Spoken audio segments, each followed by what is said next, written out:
In an industry where data is abundant, it's how you use that data that can really set you apart. Combining SAP with Google Cloud means manufacturers can leverage advanced AI and machine learning capabilities to analyze their data and build truly intelligent systems.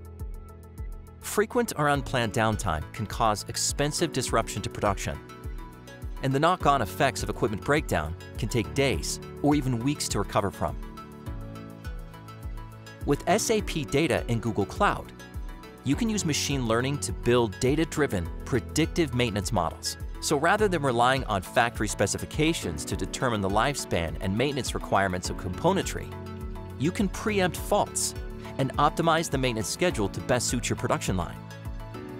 Fluctuation in demand impacts every manufacturing process, and a common response is to stockpile parts and materials at each step, attempting to reduce latency and throughput.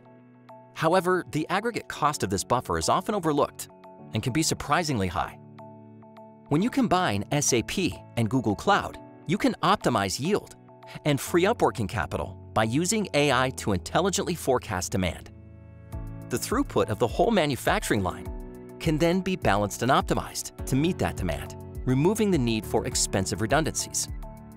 With the wide range of innovation accelerators and pre-built capabilities Google Cloud provides, it's easy to untap the potential of your SAP data. Industry 4.0 is here. Join the digital revolution with SAP and Google Cloud.